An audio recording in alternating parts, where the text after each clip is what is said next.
जरा चलते हैं माननीय मुख्यमंत्री जी के घर की तरफ तो देखते हैं कि नालंदा में ग्लास ब्रिज बन रहा है, सफारी पार्क बन रहा है, सारी चीजें देख रहा हूं। लेकिन अब जब सीमांचल में आता हूं तो फिर वही अंधेरा है। तो बाढ़ है जनाब, बाढ़ है। यहाँ पर हमारे पिछड़ेपन का जो कारण है वो ये है कि एक भी शैक्षणिक संस्थान अच्छा नहीं है, कोई भी सेंट्रल यूनिवर्सिटी नहीं है। अलीगढ़ यूनिवर्सिटी के लिए सरकार देना भी चाहिए तो बिहार सरकार जो बिहार के विशेष राज्य की बात करती है, सीमांचल के विशेष पैकेज के लिए कभी तैयार नहीं होती है। क्या वजह है कि आज पूरे देश में देखेंगे कि महिला पलायन भी यहां से हो रहा है, ट्रैफिकिंग जो शर्मनाक बात है हमारे यहां सबसे ज्यादा है यहां पर। ये वो सारी चीजें हैं। दोस्तों, मैं रेहान और आप देख रहे हैं RBN live news. RBN live news में आपका स्वागत है। दोस्तों, आपने अगर अभी तक मेरा चैनल को सब्सक्राइब नहीं किया है तो सब्सक्राइब कर लीजिए। खबरों की ओर बढ़ने से पहले एक नजर सुर्खियों पर। सम्राट ने कहा, नीतीश लालू में दम है तो किसी अति पिछड़े को गद्दी सौंपे। सम्राट चौधरी ने जातीय गणना के आंकड़े पर उठाए सवाल। कहा, कई जातियों की संख्या छुपाई जा रही है। पटना में स्टैंड करने वाले 2 अरेस्ट, 3 दिन पहले वीडियो हुआ था वायरल। दोनों बाइक भी किया बरामद। छपरा में रुक रुक कर हो रही है बारिश। मॉनसून के सक्रियता से मौसम में बदलाव, सड़कों पर जलजमाव और कीचड़। जदयू को अपना प्रदेश अध्यक्ष बदल लेना चाहिए। उपेंद्र कुशवाहा के बयान पर जदयू का पलटवार। उमेश कुशवाहा बोले, अपने बूथ पर भी नहीं जीत सकते हैं चुनाव। खगड़िया में नदी के धार में डूबने से एक युवक की मौत। शौच के लिए गया था, एसडीआरएफ की टीम ने सबको निकाला। परिजनों का रो रो कर बुरा हाल। अररिया में सड़क हादसा, पुलिस जवान की हुई मौत। ड्यूटी पर जाने के दौरान अज्ञात वाहन ने मारी ठोकर। इलाज के दौरान गई जान। परिवार का रो रो कर बुरा हाल।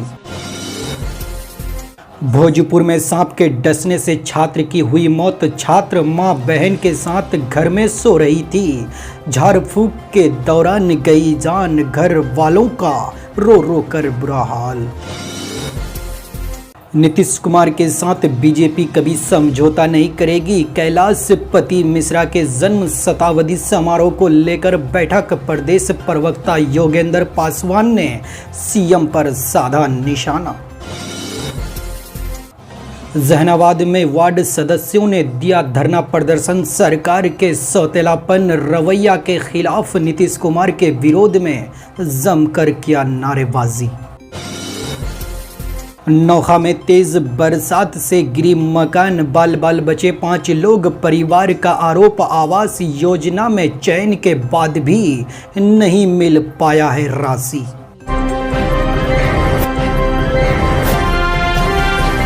दो जख्म नहीं पूरा जिस्म है छलनी, दर्द बेचारा परेशान है कि कहां से उठे।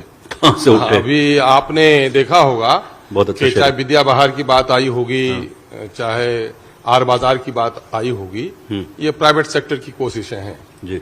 किसी भी क्षेत्र के विकास के लिए जरूरी है कि सरकारी पॉलिसियां क्या हैं। और यहाँ अच्छा है कि बहन जी, सिर्फ नहीं कहूंगा मैं, बहन जी से दूसरी तरफ चले जाएंगे आप। सीमांचल की बहन जी भी बैठी हैं जो लंबे समय से मंत्री रही हैं यहाँ पर, तो उनके समक्ष मैं ये बात कहना चाहूंगा कि सीमांचल की जो बातें आप कर रहे हैं, आप देखेंगे कि बिहार की पूरी आबादी जो है 2011 का सेंसस हमारे सामने में है और 10 करोड़ 38 लाख है। और उसमें सीमांचल के अगर जिले तो कुछ ज्यादा ही लिए जाते थे, वो तो पूरे तौर पर डिफाइन नहीं है, लेकिन हाँ जो पिछड़ा जिला है वो सीमांचल है। और इस सीमांचल में अररिया, पूर्णिया, कटिहार, किशनगंज का नाम भी आता है।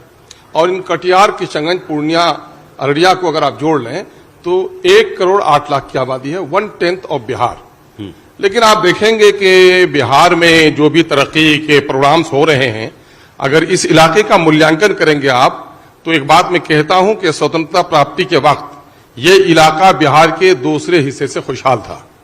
इसको मैं कंपेरिजन सिर्फ इसलिए करूंगा कि बिहार में हमारे पास कोई वो नहीं है, एक अमली तौर पर एक डेटा हमारे पास है कि बिहार के दूसरे जिले से बहुत खुशहाल हम नहीं थे, लेकिन इतने खुशहाल थे कि बिहार के दूसरे जिले के मजदूरों की लाखों की संख्या इस इलाके में आके काम करती थी, हमारे पूर्वज, और मैंने खुद आंखों से देखा है। लेकिन आज हमारा मामला यह है कि पलायन सबसे ज्यादा अगर बिहार में कहीं है तो वो सीमांचल में है। पुबर्टी अगर सबसे ज्यादा कहीं है तो वो सीमांचल में है, इलिटरेसी कहीं पर सबसे ज्यादा है तो सीमांचल में है, इन्फेंट मोर्टिलिटी रेट है तो सबसे ज्यादा सीमांचल में है। बीमारों की संख्या अभी 10 जिले ऐसे हैं जहां कैंसर के, जहां किडनी स्टोन्स के बीमार हुए हैं। अभी महावीर कैंसर संस्थान ने अपनी रिपोर्ट जारी की थी, उस 10 जिले में ये चारों जिले टॉप पर हैं। तो आखिर क्या वो रेमेडी नहीं हो पा रही हमारी कि देश तरक्की कर रहा है और बिहार तरक्की कर रहा है। मैं 2005 से ही एमएलए बना हूं, मैं उस वक्त के पटना को देखता हूं और आज के पटने को देखता हूं तो आंखें चौंधा जाती हैं।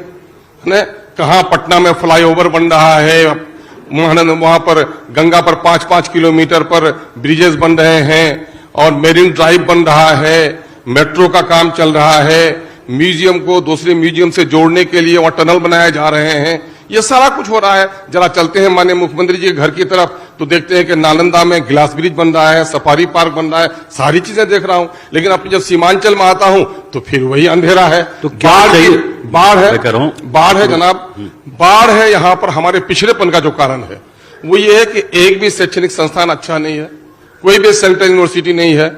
अलीगढ़ यूनिवर्सिटी के लिए सरकार देना भी चाहिए तो बिहार सरकार जो बिहार के विशेष राज्य की बात करती है, सीमांचल के विशेष पैकेज के लिए कभी तैयार नहीं होती है। क्या वजह है कि आज पूरे देश में देखेंगे कि महिला पलायन भी यहां से हो रहा है, ट्रैफिकिंग, जो शर्मनाक बात है हमारे यहां।